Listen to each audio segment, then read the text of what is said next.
நேற்றைய தினத்தில் பொதுக்குழுவில் பேசின எடப்பாடி பழனிசாமி 210 தொகுதிகளில் நாங்கள் வெற்றி பெறுவோம் அப்படின்னு சொல்லியிருக்காரு. ஏன்னா நம்ம வெல்வோம் 200 படைப்போம் வரலாறு என்று முதல்வர் சொன்னார். அதற்காக அதை விட கூடுதலாக 210 இருக்காரு. அடுத்து நாங்கள் 234 சொன்னோன்னு வச்சுக்க, இல்லாததாக அவர் சேர்த்து நான் 244 ஜெயிப்பேன்னுவார்.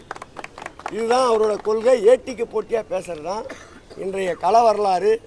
மீண்டும் தமிழக முதல்வர் அறுதி பெரும்பான்மையோடு சொன்ன 200ஐ விட அதிக இடங்களில் போட்டியிடுகின்ற இடங்களில் எல்லாம் எதிரிகளுக்கு தோல்வியை பரிசாக தருவார்கள்.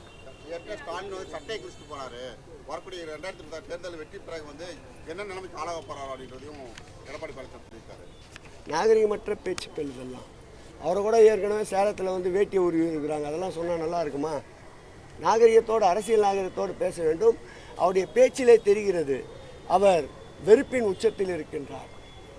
இயக்கம் கரையான் புற்று போல் கரைந்து கொண்டே இருக்கின்றது. அவர் உணராதவர் அல்ல, அவரும் பழுத்த அரசியல்வாதி தான். அந்த வெறுப்பினுடைய உச்சம்தான் இது போன்ற அநாகரிகமற்ற பேச்சுக்கள். வாக்காளர் பட்டியலில் முறைகேடு பண்ணி தான் திமுக ஜெயிக்கிறாங்க, இந்த முறை அது நடக்காது, தரக்கூடிய ஆட்சி அதிமுக ஆட்சின்னு நேற்று பேசியிருக்காங்க எடப்பாடி. இன்றைக்கு ஊடகத்துறை நண்பர்களே மனசாட்சியோடு பேச வேண்டும். ஒரு காலத்தில் பூத்து கேப்சரிங் எல்லாம் நடந்திருக்கின்றன. இன்றைக்கு நவீனமயமாக்கப்பட்ட இந்த சூழலில் பூத்து கேப்சரிங் என்றதே நடைபெறுகின்ற ஒரு சூழல் இல்லை.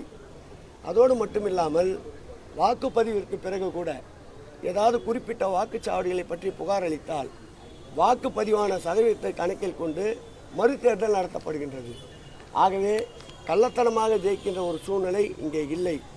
எஸ்ஐஆர் என்ற ஒன்றை கொண்டு வந்து திராவிட முன்னேற்ற கழகத்திற்கு ஆதரவாக இருக்கின்ற சிறுபான்மையின வாக்குகளை சூறையாடிவிடக்கூடாது என்பதற்காகத்தான் திராவிட முன்னேற்ற கழகம் விழிப்போடு களத்திலே நின்று கொண்டிருக்கின்றது.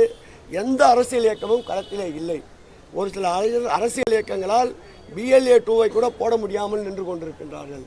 ஆனால் திராவிட முன்னேற்ற கழகம் BLA 2ஐ போட்டுவிட்டு BLC என்று ஒவ்வொரு பூத்திற்கும் 10 பேர்களை நியமித்து களத்திலே நின்று கொண்டிருக்கின்றோம்.